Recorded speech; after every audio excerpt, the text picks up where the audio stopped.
हर खबर पर होगी आपकी पकड़। डाउनलोड कीजिए एबीपी लाइव ऐप।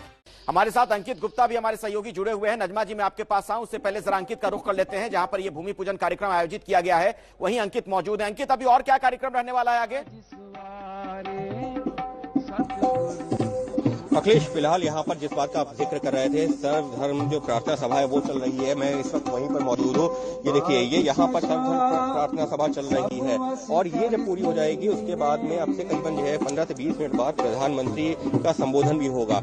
एक तरफ जो प्रधानमंत्री मेन मंच पर है तो दूसरी तरफ अगर हम बात करते हैं तो गृह मंत्री अमित शाह, राजनाथ सिंह, उसके अलावा निर्मला सीतारमन, ये वो सारे रविशंकर प्रसाद, ये सारे वो कैबिनेट मंत्री हैं जो मंच के ठीक सामने मौजूद हैं। तो कुछ इस तरीके की तस्वीरें हैं यहाँ पर। लेकिन निश्चित तौर पर जिस बात का जिक्र नजमा जी कर रही थी, अखिलेश, हमको यहाँ पर यह भी जो है दर्शकों को बताना होगा कि जो नई संसद बन रही है ये सिर्फ एक जो सेंट्रल विस्टा प्रोजेक्ट है उसका एक हिस्सा है।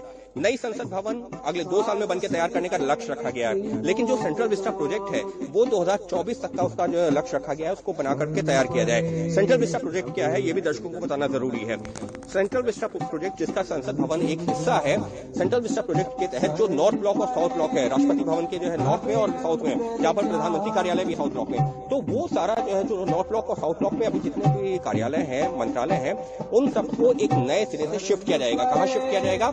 राष्ट्रपति भवन से जो राजपथ का पूरा रास्ता है इंडिया गेट तक, दोनों तरफ लॉन है, जो पार्क है, जो लॉन है, वहां पर पूरा नया कंस्ट्रक्शन होगा और सारे मंत्रालय वहां पर होंगे। सिर्फ इतना ही नहीं, खुद प्रधानमंत्री का आवास जो अभी 7 लोक कल्याण मार्ग पर है, जो चर्चा है उसके मुताबिक, जो प्लान उसके मुताबिक, वो भी साउथ ब्लॉक पर जहां उनका दफ्तर होगा उसके पीछे प्रधानमंत्री का आवास बनाया जाएगा। वहीं उपराष्ट्रपति का आवास जो कि मौलाना आजाद रोड पर है, विज्ञान भवन के पास में, उसको भी शिफ्ट करके नॉर्थ ब्लॉक के पास में लाया जाएगा।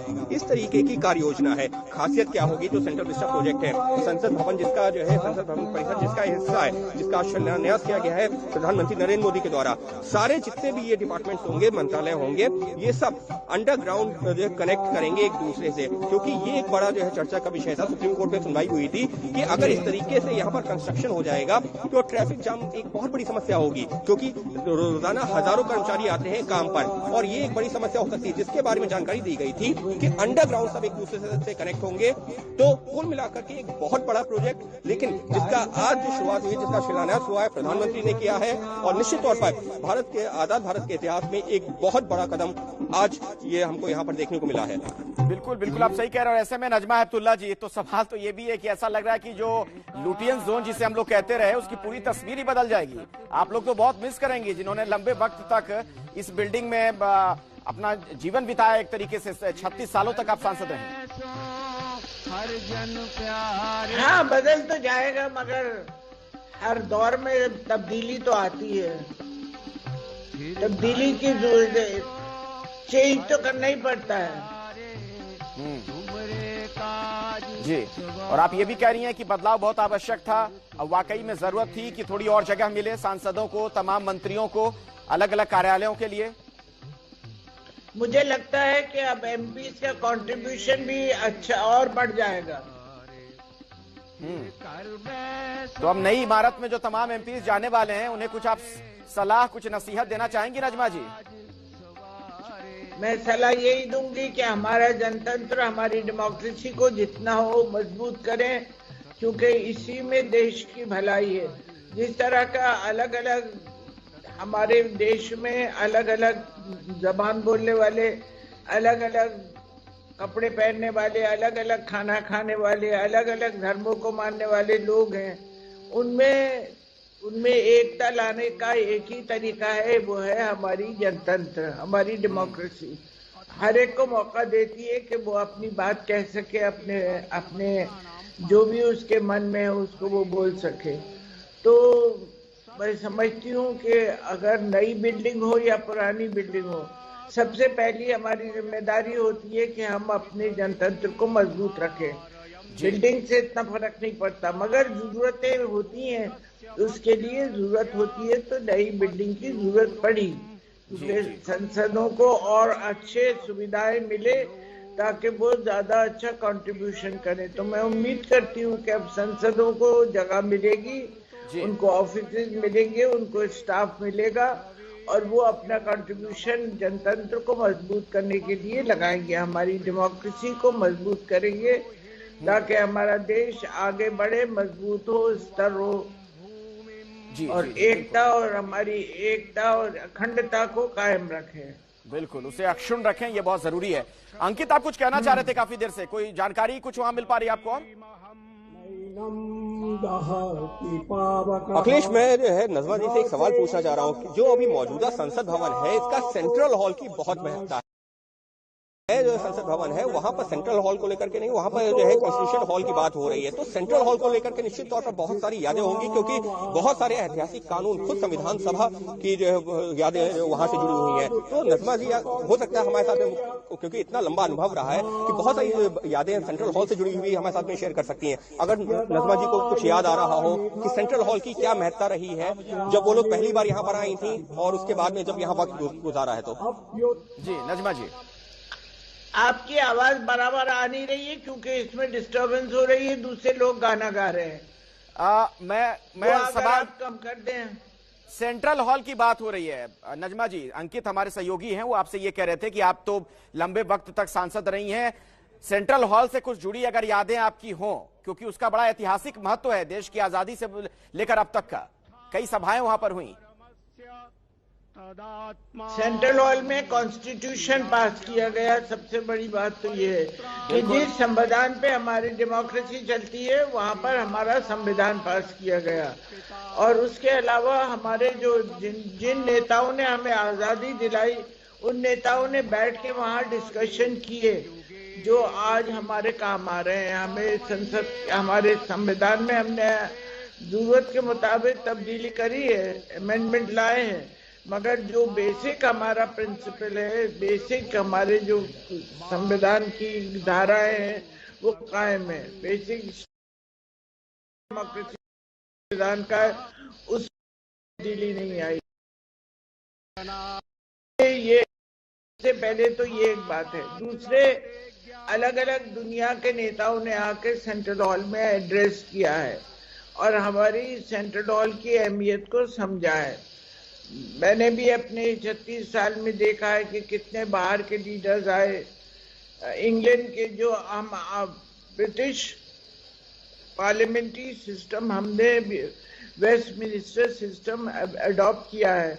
वो वेस्टमिनिस्टर सिस्टम के से जो बैटी बूथ थी, उन्होंने भी सेंट्रल हॉल में हम लोग को एड्रेस किया था।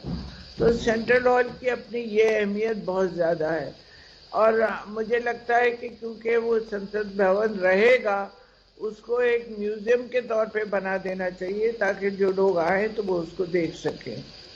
और उनका कोई रिकॉर्ड जो सेंट्रल हॉल का है उसको कायम करके कहीं लिख के लगाना चाहिए ताकि लोग वहाँ आ सकें। मैंने भी सेंट्रल हॉल में प्रिसाइड किया है। मुझे भी मालूम है कि जॉइंट सेशन ऑफ पार्लियामेंट हुआ था, उसमें मैंने एक बिल था वो पास नहीं हो रहा था, तो जो जॉइंट सेशन में पास हुआ तो मैंने भी प्रिसाइड करा है सेंट्रल हॉल में। तो मेरी यादें भी जुड़ी हुई हैं सेंट्रल हॉल से। इसके अलावा वहाँ बैठ के लोग गप्पे मारते हैं, जर्नलिस्ट आते हैं, वहाँ एमपीज आते हैं और बहुत ही इनफॉर्मल एटमॉस्फेयर में चाय और पकौड़ों के साथ बातें होती हैं, गॉसिप होती है। तो ये भी एक इम्पोर्टेंट चीज है जो वहाँ पर कायम थी, जो वो भी एक यादें हैं एक तरह से। जी जी बिल्कुल बिल्कुल। ऐसे में ये जानना भी हमारे लिए जरूरी हो जाता है। और अंकित, मैं चाहूंगा कि आप अगर इसका जवाब दे पाएं कि जो नई बिल्डिंग बनने जा रही है संसद की, वहां पर ऐसी कौन सी व्यवस्था होगी संयुक्त सत्र के लिए, ज्वाइंट सेशन वगैरह के लिए?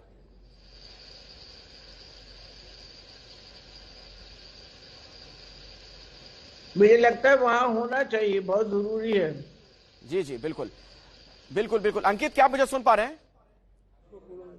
अखिलेश, बिल्कुल अखिलेश, बिल्कुल बिल्कुल जी अखिलेश, मैं ये बता रहा था कि संविधान हॉल बनाया जा रहा है वहां पर नई संसद भवन में। सेंट्रल हॉल की फिलहाल जो है चर्चा नहीं हो रही है क्योंकि सेंट्रल हॉल जो है उसकी ऐतिहासिक महत्ता है। तो फिलहाल अभी जो शुरुआती हम लोगों को जानकारी दी गई है उसके मुताबिक संसद भवन के जो हॉल है वो दो, यानी कि लोकसभा और राज्यसभा का वो तो अलग अलग है ही, लेकिन सेंट्रल हॉल की तरह क्या यहाँ पर भी एक बड़ा हॉल जो कि ज्वाइंट सेशन के लिए होगा, निश्चित तौर पर होना चाहिए, लेकिन वो किस तरीके के स्वरूप में होगा उसको लेकर के अभी और स्पष्टीकरण स्पष्टीकरण आना बाकी है।